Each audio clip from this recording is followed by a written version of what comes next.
Today we'll be learning about atmospheric. It is an extension of the chapter Force and Pressure. Our Earth is surrounded by an envelope of air which is commonly known as atmosphere. This we all know. It is found that the height of atmosphere is approximately 300 km. Since air is a kind of matter, it exerts thrust or weight on the Earth's surface and the objects on or around it. The force exerted by atmosphere per unit area on the surface of Earth is known as atmospheric pressure. As we know that pressure is equal to thrust by area, similarly the force exerted by the layer of Earth per unit area on the surface of Earth is known as atmospheric pressure. The value of atmospheric pressure is 1 lakh Pascal. Now, to know about the presence of atmospheric pressure, we can do few activities. Generally, atmospheric pressure is not felt by us in spite of having such a huge magnitude. Do you know why? Because the blood pressure inside our body, that is always balanced with the atmospheric pressure. Let us do the activity with a can and some water in it. Water is heated inside the can, and when it is heated, the water converts into water vapor. And the space above water inside the can, it is filled with water vapor because the air is removed from that space. At this stage, the can is closed with the lid tightly so that no air can creep in. So, inside the can, presently there is some water, remaining water, and above it, the space above the water inside the can is filled with water vapor. Now the can is closed and cooled down by pouring cold water on it. The water vapor is condensed into water again after coming in contact with cold water. The moment the water vapor is condensed to water vapor, there is a temporary vacuum created inside the can above water because no air can creep in through the lid. The lid is tightly closed.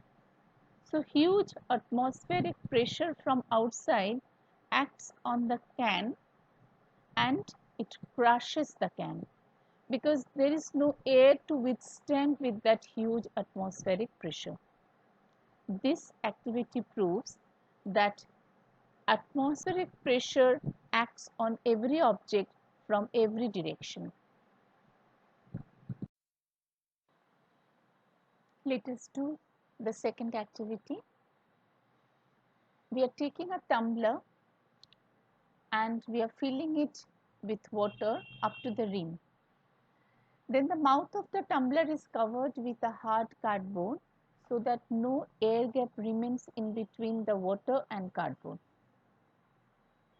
At this moment, the forces acting are weight of water which is acting downwards. Now here we must discuss one thing. What is weight? Weight is the amount of force by which an object is being pulled towards the center of Earth. So weight is a kind of force and the SI unit of weight is Newton. And the second type of force which is acting, that is the atmospheric force acting on the cardboard in upward direction. So atmospheric pressure being greater than the weight of water in the glass, the water doesn't fall.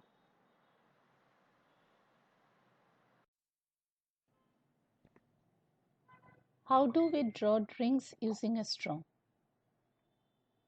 When we suck through a straw, we suck out the air inside it. It comes out, and a temporary vacuum is created inside the straw. Why is it so? Because one side of the straw is inside the drink and the other side is inside our mouth. So there is no opening through which air can creep in inside. So whatever air was there, that is sucked out by my mouth, and there is a temporary vacuum created. Vacuum means there is no pressure, but outside there is huge atmospheric pressure acting on the surface of liquid, so which is much higher than the inner pressure. That is why this atmospheric pressure forces the drink to enter the straw from below to fill up this evacuated space, and consequently it reaches our mouth. Dropper also works on the same principle. We are putting the open end of the dropper inside the liquid, and the upper end where the rubber bulb is there, that is kept in our hand. First, the rubber bulb is pressed, so air is coming out, so there is a vacuum created inside the dropper. Atmospheric pressure which is acting on the surface of liquid, that is forcing the liquid to enter through the open mouth of the dropper to fill up the evacuated space.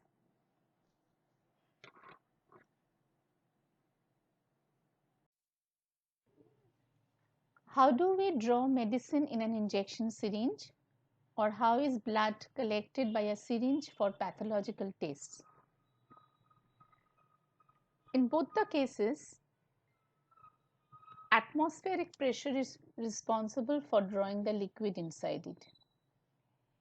In these cases, we use a special type of needle which has a narrow pipe inside, capillary pipe inside, and the mouth of the needle has a hole through which liquid can enter. So while drawing a liquid, we are inserting the mouth of the needle inside the liquid, and the piston is pulled backwards. As because the piston is airtight, when we pull it backward, no air can creep in from any side, because the open end of the needle is inside the liquid, and from the back part of the piston air cannot creep in. So there is a temporary vacuum created in the front part of the syringe. As atmospheric pressure is acting on the surface of the liquid, it pushes the liquid through the needle, and the evacuated space is filled up due to atmospheric pressure. This is how liquid is drawn by the syringe. How does a rubber sucker work?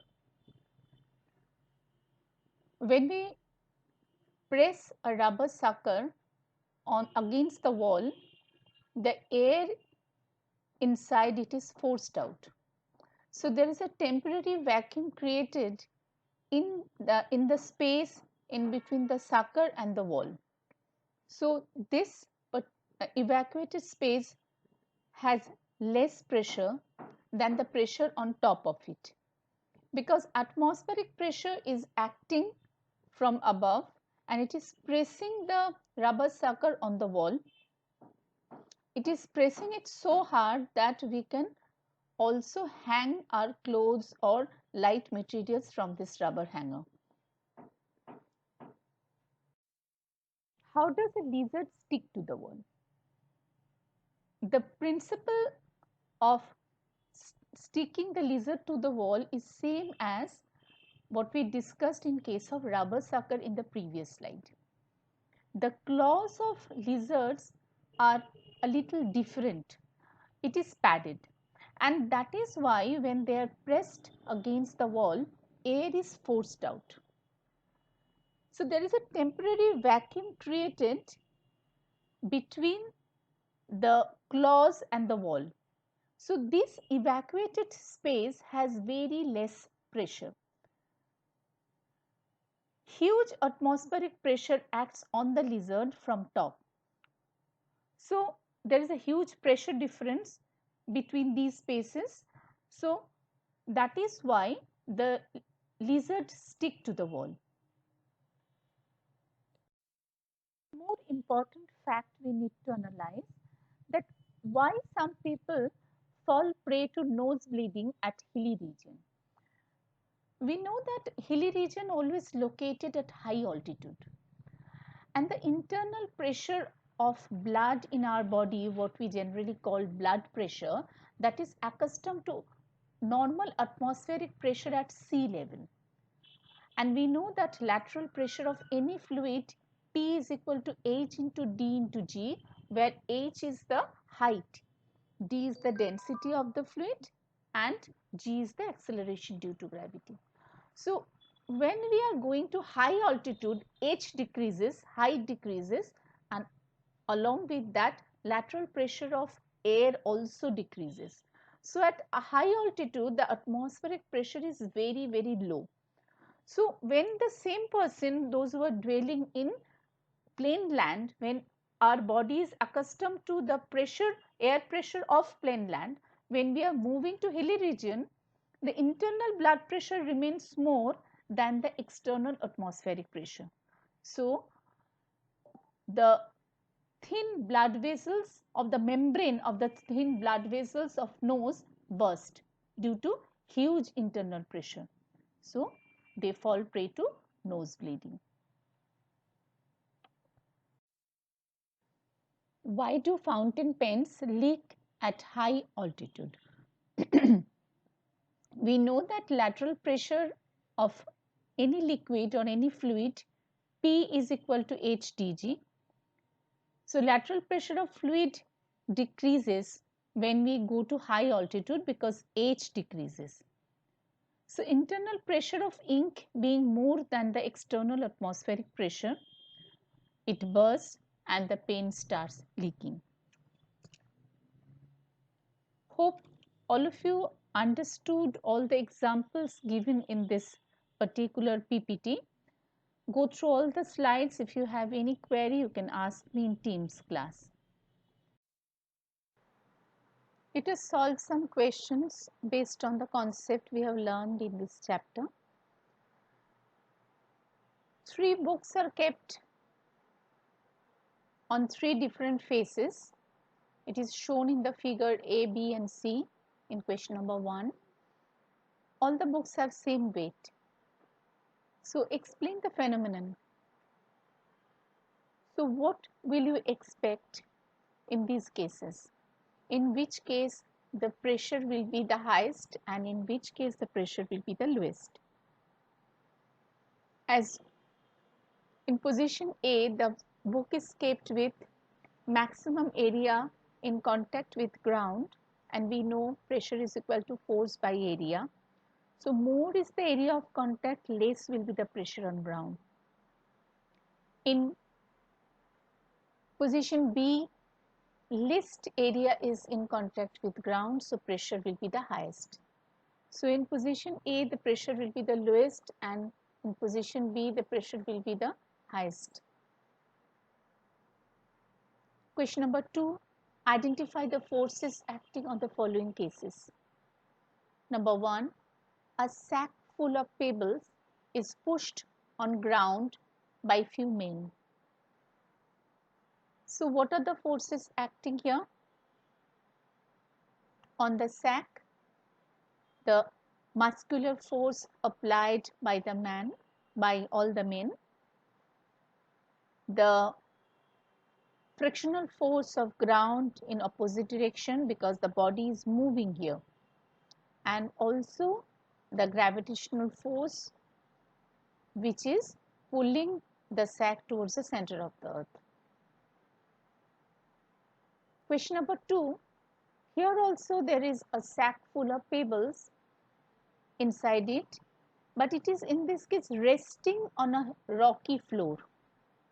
So rocky floor has a very high friction, but which are the forces acting in this case? In this case, the forces acting are gravitational force only. Why? Why frictional force is not acting? Although it is a rocky floor and the surface is rough, frictional force is not acting because the body is not moving. Frictional force comes into play when the body is moving only. That is in case 1. Part 3, a flying aeroplane. The forces acting on a flying aeroplane or any flying object are mechanical force and gravitational pull of earth. Fourth one is known to us, a swimmer in a swimming pool. The muscular force of the swimmer and the gravitational force. Fifth one is a helicopter moving from ground. In this case also, mechanical force of helicopter and the gravitational force of earth. Question number 3, two equal and opposite forces are acting on the following two cases. What will be the results? In part A, two equal and opposite forces are acting on a wooden box. So these two equal and opposite forces are balancing each other and the net force is 0. So it will not produce any motion. Can it produce any change in shape?